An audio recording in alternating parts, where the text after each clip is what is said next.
جانے لگے تو مجسٹریٹ نے اسے روکا اور پوچھا تم اس وقت مسجد میں کیا کرنے جا رہے ہو؟ تو ساگر نے جواب دیا کہ وہ نماز ادا کرنے کے لیے مسجد میں جا رہے ہیں۔ صبح کے 8 ساڑھے 8 کا وقت تھا۔ مجسٹریٹ نے پوچھا یہ کون سی نماز کا وقت ہے؟ ساگر صاحب نے آنسر جوابی سے کام لے کر کہا میں نماز اشراق پڑھنے جا رہا ہوں۔ مسجد میں داخل ہو کر ساگر صاحب نے ان کے ساتھیوں نے جمع شدہ مسلمانوں کا جلوس مرتب کیا اور اللہ اکبر کے نعرے لگاتا ہوا جلوس مسجد سے براندے میں ہوا۔ اس وقت تک نیزو سے مسلح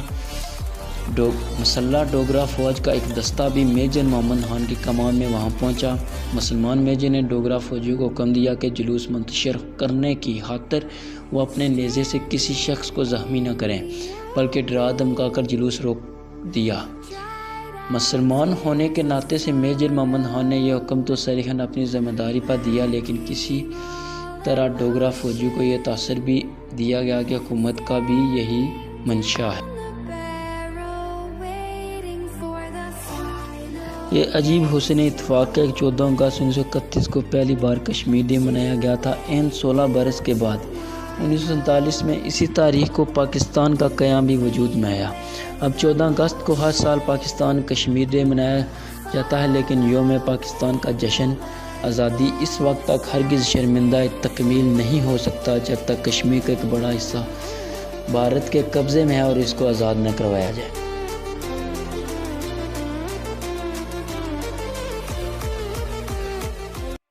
اکتوبر 1931 میں پہلے تو اخراق چند سرکردہ قائدین خود سری نگر جا کر مہاراجہ ہری سنگھ اور اس کے وزیر اعظم سر ہری کرشن کول سے مل کر افہام تفہیم کے ذریعے معلومات سلجھانے کی کوشش کی، لیکن وہ تو لاتوں کے بت تھے، باتوں سے کیسے مانا جاتا۔ مایوس ہو کر اخراری لیڈر واپس آئے تو سارا پنجاب کشمیر چلو کے نعروں سے گونج اٹھا۔ آزادی کشمیر کے متوالے رضاکاروں نے سر کفن باندھ کر ریاست کی سرحدیں عبور کرنے کے بیڑا اٹھا لیا۔ پہلی پروس سیالکوٹ کی جنم سے شروع ہوئی اس جیالے نے شہر کے مسلمانوں نے گھر گھر کو جذبہ جہاد کی حرارت سے پگھلا کر رکھ دیا۔ ماؤں نے، بیٹیوں نے، بہنوں نے، بھائیوں نے، بیواؤں نے، خاندانوں کو خوشی دوائیں دے کر ریاست میں داخل ہونے کے لیے رخصت کیا۔ ریاستی حکام کا اندازہ تھا کہ ریاست سے زیادہ 5000 رضاکار جموں تک پہنچ پائیں گے، جنہیں آسانی سے گرفتار کر کے محبوس کر دیا جائے گا، لیکن جب دیکھتے ہی دیکھتے 10,000 سے بھی اوپر مجاہدین گرفتار پیش کرنے کے لیے جموں پر چڑھ آئے تو مقامی پولیس بے بس اور بدحواس ہو گئی۔ دوسرے جنم میرپور میں بھی تحریک آزادی کے شعلے تیزی سے بھڑک رہے تھے، خاص طور پر جب ایک مسلمان سیاسی کارکن کو دن دہاڑے ایک ڈوگرا افسر نے برسر عام نوکین سنگین سے سینہ چید کا شہید کر ڈالا تو چاروں طرف غم و غصے کی آگ بڑھ اٹھی۔ پنجاب کے کونے کونے سے مسلمان نوجوانوں کے جتھے کلمہ شہادت کا ود کرتے جہلم کے راستے کشمیری سرحدوں کی طرف پیدل روانہ ہو گئے، جس طرف سے وہ پیادل مارچ کرتے ہوئے گزرتے تھے۔ کشمیر چلو کی صدائیں بازی گشت کا نقش لوگوں کے دلوں میں چھوڑتے جاتے تھے۔ تیسری جناب 30 رضاکار قرآن شریف پر یہ خلف اٹھا کر اور پنڈی سے روانہ ہوئے کہ وہ جان کی بازی لگا کر دریا جہلم گڑھ کو ہولہ کا پور بند کر کے رہیں گے۔ 3 دن کی سر توڑ ہمت مردانہ سے کام لینے کے بعد انہوں نے یہ پول اپنے قبضے میں کر لیا۔ اس طرح وادی کشمیر کے ساتھ تجارت کی یہ واحد شاہراہ بند ہو گئی۔ آن کی آن دونوں جانب رکی ہوئی گاڑیوں، لاریوں، ٹرکوں کی طویل قطاریں بندنا شروع ہو گئی۔ کچھ رضاکاروں نے گوادر اسپور گجرات کی جانب سے بھی اپنی جلگات شروع کی، لیکن علاقوں میں ہندو آبادی کی اکثریت تھی، اس لیے یہ کامیابی سے ہمکران نہ ہو سکے۔ مہاراجہ کشمیر کی درخواست پر ہندوستان نے برطانوی حکومت بھی لنگر لنگوٹ کس کر میدان میں اتر آئی، چنانچہ رضاکاروں کو کشمیر میں داخل ہونے سے روکنے کے لیے اب صبح پنجاب میں بھی گرفتاریاں شروع ہونے لگیں۔ پنجاب کی جیلیں بھی بہت جلد اٹ بڑھ کر کم پڑ گئی۔ شدید بد انتظامی، ضروری سامان کی کمیابی کی وجہ سے کہیں درجن رضاکار نمونی میں مبتلا ہو کر جیلوں میں وفات پا گئے۔ کئی مقامات پر جیلوں میں جگہ کی قلت کی وجہ سے پولیس والے بہت سے نئے گرفتار شدہ کاریوں کو گلے میں تختیاں لٹکا کر احرار کے دفتر میں چھوڑ جاتے تھے تاکہ جگہ خالی ہونے پر انہیں جیلوں میں لے جائیں۔ اندازہ ہے کہ صرف پنجاب سے تقریباً 45,000 نوجوان کی گرفتاریاں ہوئی، 5,000 سے زائد رضاکار کا دوسرے صوبوں سے شامل ہوئے۔ ریاست کے اندر اور باہر مسلمانوں کی منظم ایجیٹیشن سے متاثر ہو کر نومبر 1931 میں گلینسی کمیشن قائم کیا گیا۔ سر بی جے گلینسی کے اس صدر اور غلام محمد عیسائی، پنڈت پریم ناتھ بجاج اور چودھری غلام عباس اس کے ممبر تھے۔ کمیشن کے مقاصد میں ریاست کے مسلمانوں کی حالت زار کا جائزہ لے کر ان کے حقوق کی نشاندہی کرنا، جولائی کی پولیس فائرنگ کر کے صحیح قوائف میں تحقیقات کرنا مشکل تھا۔ دیگر کئی اقدامات کے علاوہ اس کمیشن نے ریاست میں ایک قانون ساز اسمبلی قائم کرنے کی پرزور سفارش کی۔ ہندوستان میں انگریزوں کی پولیٹیکل ڈپارٹمنٹ کے دباؤ میں مجبور ہو کر مہاراجہ ہری سنگھ نے انتہائی بے دلی سے یہ سفارش قبول کر لی، ایک اسمبلی کا ڈالی جس کا فریضہ حکومت فقط مشورہ دینا، اس سے زیادہ اس نام نہاد اسمبلی کے پاس کوئی خاص اختیار نہ تھا۔ 75 اراکین اس اسمبلی میں صرف 33 ممبر انتخابات کے ذریعے لیے جاتے تھے کہ مسلمان 12 غیر مسلم، باقی 42 ممبر حکومت خود نامزد کرتی تھی۔ اس طرح اس نوعیت کی محدود مشاورتی اسمبلی بھی ریاست حکومت میں نامزد اراکین کی تعداد منتخب ممبروں کی تعداد سے کہیں۔ 3 جون 1947 کو جب تقسیم ہند کا فارمولہ منظور ہوا تو برِ صغیر کی 562 ریاستوں کو آزاد چھوڑ دیا گیا تھا اور وہ اپنی جغرافیائی معاشیاتی حقائق کے پیش نظر اپنی آبادی کے خواہشات کے مطابق بھارت یا پاکستان سے الحاق کر لیں۔ ریاست جموں کشمیر کی آبادی 80% تھی، مسلم پر مشتمل تھی۔ اس کی سرحدوں کے 600 میل مغربی پاکستان کے ساتھ مشترک تھا۔ ریاست کی واحد ریلوے لائن سیالکوٹ سے گزرتی تھی اور بیرونی دنیا کے ساتھ ڈاک اور تار کا نظام بھی مغربی پاکستان کے ذریعے قائم تھا۔ ریاست کی دونوں پختہ سڑکیں راولپنڈی سیالکوٹ سے گزرتی تھی۔ کشمیر کی تمام درآمدات برآمدات کا راستہ بھی پاکستان سے وابستہ تھا۔ ان سب حقائق کے پیش نظر ریاست جموں کشمیر کا پاکستان کے ساتھ الحاق لازمی طور پر ایک قدرتی اور منطقی فیصلہ ہونا چاہیے تھا، لیکن مہاراجہ ہری سنگھ کانگریسی لیڈروں کے دلی عزائم فیصلہ کے بالکل برعکس تھا۔ اپنے ان مذموم عزائم کو عملی جامہ پہنانے کے لیے انہوں نے لارڈ ماؤنٹ بیٹن کے ساتھ مل کر سازشوں کا ایسا جال بنایا جس کے پھندے میں مقبوضہ کشمیر کے بے بس مظلوم باشندے آج تک بری طرح گرفتار ہیں۔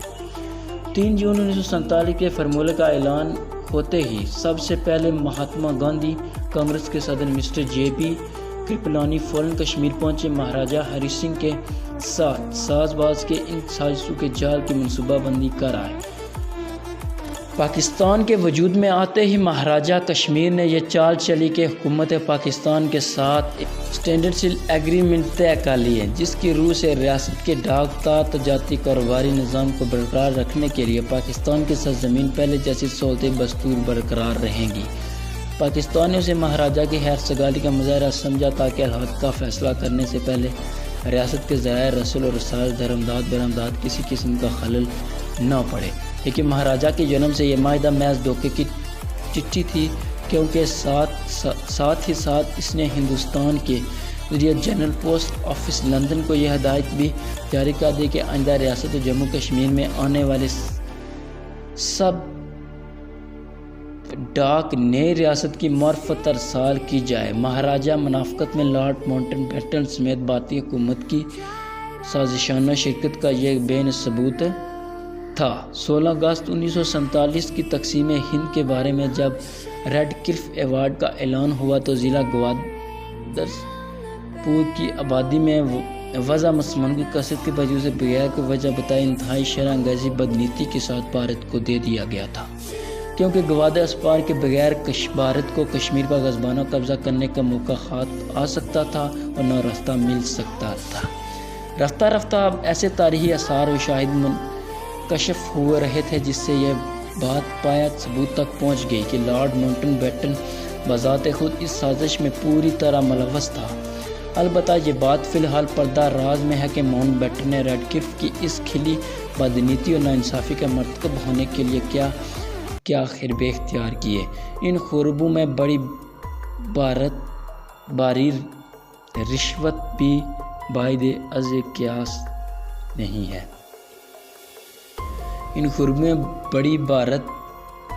ان حربوں میں بڑی بھارت کی رشوت بھی بعد از قیاس نہیں۔ پاکستان کے ساتھ اسٹینڈ اسٹل ایگریمنٹ طے ہوتے ہی مہاراجہ ہری سنگھ نے فیصلہ کر لیا کہ جموں کے صوبوں میں پوری مسلمان آبادی کو موت کے گھاٹ اتار دیا جائے۔ اس مہم کی کمان مہاراجہ نے خود اپنے ہاتھ میں لے کر ڈوگرا فوج، پولیس اور راشٹریہ سیوم سیوک سنگھ کے دستوں کو جگہ جگہ ہونہار بیڑیوں کی طرح مسلم راہ پر چھوڑ دیا۔ قتل و غارت، لوٹ مار، خواتین کی بے رحمتی، جوان لڑکیوں کے اغوا کی جو قیمت برپا اسے الفاظ میں بیان نہیں کیا جا سکتا۔ اس شورش کو جو بے شمار بچیاں اغوا ہوئی، ان میں چودھری غلام عباس کی ایک چہیتی بیٹی بھی شامل تھی۔ بے شمار مسلمانوں کو اپنا جانسا دے کر بسوں، ٹرکوں میں سوار کیا گیا تاکہ انہیں سیالکوٹ کی جنوب پاکستان کی سرحد تک پہنچایا جائے، لیکن ریاست میں ڈوگرا پولیس کے نگرانی میں RSS کے درندوں نے ایسا کام کیا کہ پورے لوگوں کو بے دردی سے شہید کر ڈالا۔ صبح جموں کشمیر کے بیشتر علاقوں میں مسلمانی آبادی کا صفایا کرنے کے بعد اب مہاراجہ نے مسلمان پونچھ کی طرف اپنا رخ پھیر لیا۔ پونچھ کی آبادی میں 95% مسلمان تھے۔ اس آبادی کا ایک کثیر حصہ ریٹائر فوجی پر مشتمل تھا جو دوسری جنگ عظیم میں دنیا کے کئی محاذوں پر داد شہادت دے چکے تھے۔ صوبہ جموں کشمیر کے مسلمانوں کے قتل و عام کی خبریں سن کر ان کا خون پہلے جوش میں آیا تھا، ساتھ ہی یہ خبر جنگل کی آگ کی طرح پھیل گئی کہ گلگت میں مقامی مسلمانوں نے گلگت کے اسکواڈس اور ریاستی فوج کے مسلمان عناصر کے ساتھ مل کر علم بغاوت بلند کر دیا اور مہاراجہ کی حکومت کو جڑ سے اکھاڑ کر آزادی کا اعلان کرنے والے ہیں۔ اس پس منظر مہاراجہ کے بہمانہ عزم کو بام کر پونچھ کے غیور بہادر مسلمانوں نے بھی سر دڑ کی بازی لگا کر پاکستان کے ساتھ الحاق عزم بالجاز کر لیا۔ سارے علاقے میں پاکستان زندہ باد کا نعرہ گونجنے لگا۔ ڈوگرا حکومت کی جگہ جگہ اپنی فوج، پولیس کی تعداد بڑھا کر عوام الناس کو تشدد سے کچلنے کی ہرمونہ کی کوشش کی۔ 25 اگست 1947 کے روز دھیر کوٹ کے قریب نیلا بٹ نامی گاؤں میں الحاق پاکستان حق میں ایک جلسہ عام ہوا۔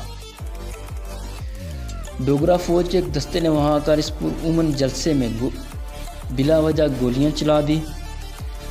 اس ظالمانہ واقعہ نے جلتی پر تیل کا کام دیا۔ 2 روز بعد سردار عبدالقیوم خان نے گوریلا مجاہدین کا ایک دستہ منظم کیا، دھیر کوٹ میں ڈوگرا پولیس اور فوج کے ایک کیمپ پر حملہ کر کے اس کا صفایا کیا۔ اپنی فوج کی شکست فاش پر مہاراجہ ہری سنگھ غیظ و غضب میں تلملا کر دیوانہ ہو گیا۔ اس نے ریاست کے ہر حصے سے ڈوگرا فوج، پولیس اور اس کے دستوں کو مجتمع کر کے اپنے خاص الخاص افسران کی سرزد میں پولیس کے مسلمانوں کی سرکوبی کے لیے روانہ کیا۔ ان سب سے ضروری ہدایت یہ تھی کہ جتنے مسلمان مرد، عورتیں اور بچے ہو سکیں انہیں بے دریغ قتل کر دیا جائے، باقی مانندہ باغیوں کو کسی نہ کسی طرح پاکستان کی جانب دھکیل کر ریاست بدر کر دیا جائے۔ ان جنگی کارروائیوں کا یہ نتیجہ نکلا کہ پونچھ شہر اور اس کے گرد و نواح کا تھوڑا سا رقبہ چھوڑ کر اب باقی سارا علاقہ آزاد تھا۔ یہ آزادی مٹھی بھر گوریلا لیڈروں نے اپنے طور پر مقامی مجاہدین کو منظم کر کے جسم اور جان کی بے مثال قربانیاں دے کر اللہ تعالیٰ کے فضل سے حاصل کی۔ ان کے پاس نہ کوئی خزانہ تھا جس سے لڑنے والی تنخواہیں ادا کی جاتی اور نہ ہی ان کے پاس کوئی رسدگاہیں تھیں جہاں سے کھانے پینے، گولہ بارود کا سامان باقاعدگی سے محاذ جنگ تک پہنچایا جا سکتا تھا۔ ان کے پاس کوئی فوجی GHQ بھی نہیں تھا جہاں سے سپاہیوں کی وردی، آلات حرب، مرکزی جنگی حکمت عملی کے متعلق ہدایات جاری کی جا سکتی۔ گوریلا لیڈروں مجاہدین فقط کے ایک جذبہ سے سرشار تھے۔ ان کے دلوں میں ایک بے لوث اور سچا جذبہ جہاد مجن تھا۔ وہ اپنے پھٹے پرانے کپڑوں، ٹوٹے پھوٹے جوتے پہن کر اپنے سے کہیں گنا زیادہ مضبوط اور مسلم دشمنوں سے دن رات بے جگری سے لڑتے تھے۔ بعد دوباریوں کے طوفان میں وہ کہیں روزہ اپنی خندقوں میں بھوکے پیاسے پڑے رہے تھے۔ ان کے معصوم بچے، ان کی مائیں، بہنیں، بیویاں اپنے سروں پر راشن لاد کر کہیں میل پیادہ چلتی تھی اور دشمن کی نظر بچا کر اپنے لڑکے والے مجاہدین رسد کا سامان پہنچا دیا کرتی تھی۔ برف باری کے دن میں پاؤں میں صحیح جوتے نہ ہونے کی وجہ سے کہیں مجاہدین رسد لے کر آنے والے بچے خواتین کے پاس متورم ہو کر لہو لہان ہو جاتے تھے، لیکن ان کے دل میں بھڑکنے والا جہاد کا شعلہ کبھی مدھم نہ پڑتا۔ پونچھ میں اپنی حکمرانی کی بساط الٹتے دیکھ کر مہاراجہ ہری سنگھ کو اب جہلم وادی کی فکر کا دامن گیر ہوئی، جس کی آبادی 95% مشتمل تھی۔ ان میں شیخ بھی تھے، مغل بھی تھے، پٹھان بھی تھے۔ پٹھانوں میں ککی ہیل، افریدیوں، یوسف زائیوں اور مچھلی پوریوں کا تناسب خاص طور پر نمایاں تھا۔ یہ لوگ پہلے پہل درانیوں کے ساتھ کشمیر میں آئے تھے اور اب یہیں آباد تھے۔ البتہ شمال مغرب صوبہ سرحد کے ان میں اپنے اپنے قبیلوں کے ساتھ گہرا مراسم رشتہ داریوں بدستور قائم رہی۔ مہاراجہ ہری سنگھ نے مسلمانوں کی اس کثیر آبادی کو قابو کرنے کے لیے سری نگر کے علاوہ وادی کے دوسرے اہم شہروں میں بھی ڈوگرا فوج اور راشٹر سیوم سیوک سنگھ کے بڑے بڑے گروہ جمع کر رکھے تھے۔ جموں اور پونچھ کے واقعات کی خبریں سن سن کر وادیوں کے مسلمانوں میں اپنے درندہ صف حکمرانوں کے عزائم سے بے خبر نہ تھے۔ جیسے جیسے مختلف مقامات پر ڈوگرا فوج اور RSS کے مظالم مسلم رایہ پر بڑھتے گئے، اسی رفتار سے مظفرآباد ٹواٹول کے علاوہ وادی کے بہت سے باشندے نے بھی اپنے بال بچوں کو محفوظ رکھنے کے لیے پاکستان کے سرحدی اور قبائلی علاقوں میں اپنے عزائم دوستوں کے ساتھ بھیجنا شروع کر دیا۔ ان لوگوں کی آمد کے ساتھ ریاست میں مسلمانوں پر جو قیامت برپا تھی، ان کا چرچا بھی عام ہو گیا۔ ڈوگرا کے مظالم کو دلواز تفصیلات پھیلنے ہی پاکستان اور افغانستان کے قبائلی علاقوں میں غم اور غصے کی آگ لگ گئی۔ پٹھان قبائلیوں کے لشکروں کے ساتھ اپنے مظالم بھائیوں کی امداد کے لیے جوک دا جوک ایبٹ آباد کی راہ سے بسوں کشمیر اٹھ کھڑے ہوئے۔ یہ قبائلی لشکر نہ کسی تنظیم میں منسلک تھے اور نہ ہی رہنمائی اور خبر گیری کے لیے کسی قسم کا ادارہ ہی موجود تھا۔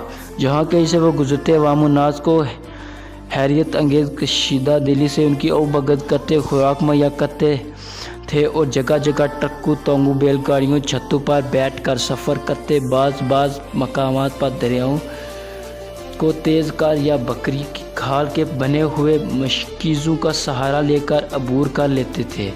20 اکتوبر 1947 تک ایبٹ آباد اور مظفرآباد کے درمیان بٹر اسی کے جنگ میں ہزار رہا۔ مقصوی، وزیری، افریدی اور مہند قبائلیوں کا ایک عظیم عالیشان مظفرآباد کے درمیان بٹر کے اس جنگل میں ہزارہ مقصودی، وزیری، افریدی، مہند قبائلیوں کا ایک عظیم عالیشان لشکر جمع ہو گیا۔ وہاں پر اس لشکر کی نہاداشت مردان کے خان خوشدل شاہ نے ایک بڑی محنت و فیاضی اور اس کی ہندوستانی فوج کی اکٹھائی میجر خورشید انور نے اس لشکر کی کمان اپنے ہاتھ میں لے لی۔ اسی زمانے میں میجر خورشید انور پاکستان مسلم یونین کے نیشنل گارڈ کے کمانڈر بھی تھے۔ اس کے بعد انہوں نے مہاجرین کی تکالیف اور مشکلات پر پرسیر خاص تبصرہ کیا اور انگریزی میں لڑکے کو مخاطب کر کے کہا، "Now that you have come, don't accept lyrics, all of us have to rogue it out here." یہ سن کر لڑکے کی رگ ظرافت بھی پھڑک اٹھی اور اس نے ترکی بات ترکی جواب دیا، "Sir, if this room roguing it out here, I am all for it." اس پر میں لڑکے کا بازو کھینچ کر اسے باہر لے آیا، ورنہ تیش میں آ کر گرمانی صاحب نہ جانے اس کا کیا حشر کرتے۔ اگر آپ کو یہ ویڈیو اچھی لگی ہو تو اس ویڈیو کو لائک کریں، ہمارے چینل کو سبسکرائب کریں اور بیل آئیکن کو ضرور پریس کریں تاکہ ایسی مزید انٹرسٹنگ ویڈیو ہر روز آپ کے فون میں پہنچ سکے۔ اپنے میزبان مہتاب علی کو دیجیے اجازت، ملتے ہیں اگلی کسی انٹرسٹنگ ویڈیو کے ساتھ۔ اللہ حافظ۔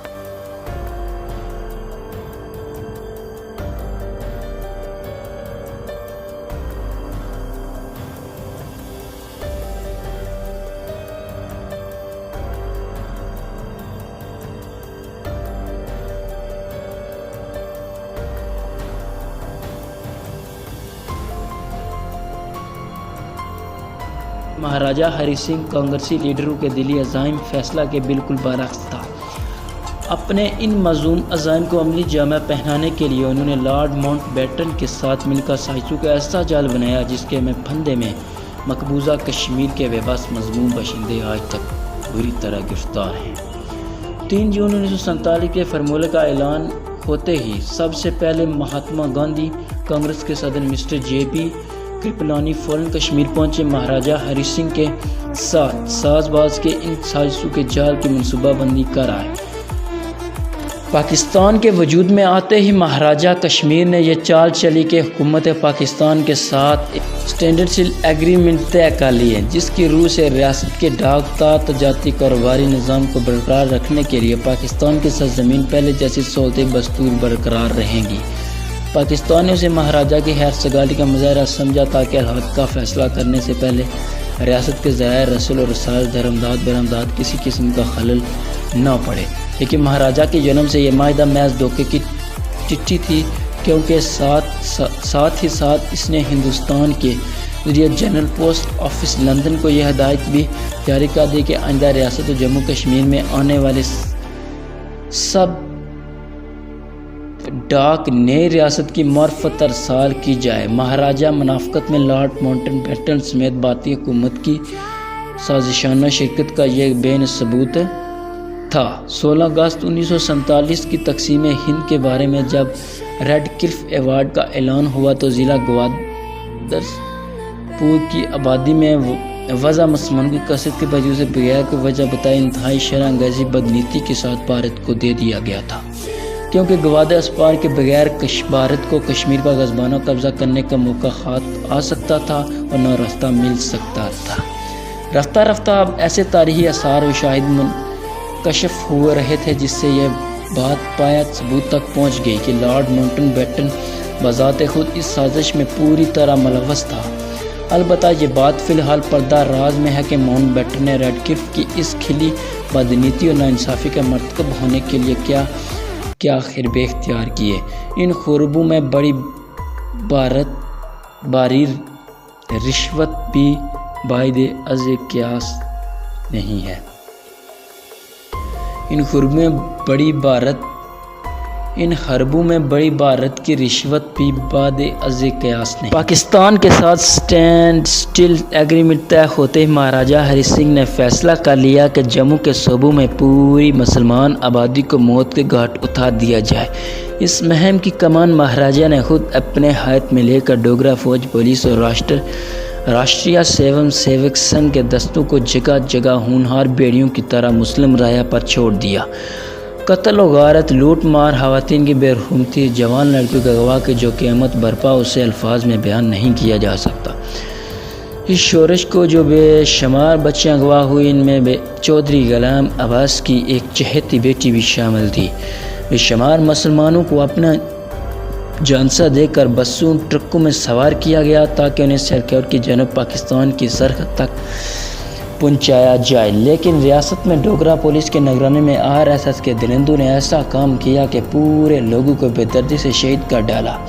صبح جموں کشمیر کے بیشتر علاقوں میں مسلمانی آبادی کا صفایا کرنے کے بعد اب مہاراجہ نے مسلمان پونچھ کی طرف اپنا رخ پھیر لیا۔ پونچھ کی آبادی میں 95% مسلمان تھے۔ اس آبادی کا ایک کثیر حصہ ریٹائر فوجی پر مشتمل تھا جو دوسری جنگ عظیم میں دنیا کے کئی محاذوں پر داد شہادت دے چکے تھے۔ صوبہ جموں کشمیر کے مسلمانوں کے قتل و عام کی خبریں سن کر ان کا خون پہلے جوش میں آیا تھا، ساتھ ہی یہ خبر جنگل کی آگ کی طرح پھیل گئی کہ گلگت میں مقامی مسلمانوں نے گلگت کے اسکواڈز اور ریاستی فوج کے مسلمان عناصر کے ساتھ مل کر علم بغاوت بلند کر دیا اور مہاراجہ کی حکومت کو جڑ سے اکھاڑ کر آزادی کا اعلان کرنے والے ہیں۔ اس پس منظر مہاراجہ کے بہمانہ عزم کو بام کر پوچھ کے غیور بہادر مسلمانوں نے بھی سر دڑ کی بازی لگا کر پاکستان کے ساتھ الحاق عزم بالجاز کر لیا۔ سارے علاقے میں پاکستان زندہ باد کا نعرہ گونجنے لگا۔ ڈوگرا حکومت کی جگہ جگہ اپنی فوج پولیس کی تعداد بڑھا کر عوام الناس کو تشدد سے کچلنے کے ہرمون کی کوشش کی۔ 25 اگست 1947 کے روز دھیر کوٹ کے قریب نیلا بٹ نامی گاؤں میں الحاق پاکستان حق میں ایک جلسہ عام ہوا۔ ڈوگرا فوج کے ایک دستے نے وہاں آ کر اس پرامن جلسے میں بلا وجہ گولیاں چلا دی۔ اس ظالمانہ واقعہ نے جلتی پر تیل کا کام دیا۔ 2 روز بعد سردار عبدالقیوم خان نے گوریلا مجاہدین کا ایک دستہ منظم کیا، دھیر کوٹ میں ڈوگرا پولیس اور فوج کے ایک کیمپ پر حملہ کر کے اس کا صفایا کیا۔ اپنی فوج کی شکست فاش پر مہاراجہ ہری سنگھ غیظ و غضب میں تلملا کر دیوانہ ہو گیا۔ اس نے ریاست کے ہر حصے سے ڈوگرا فوج، پولیس وغیرہ اس کے دستوں کو مجتمع کر کے اپنے خاص الخاص افسران کی سزا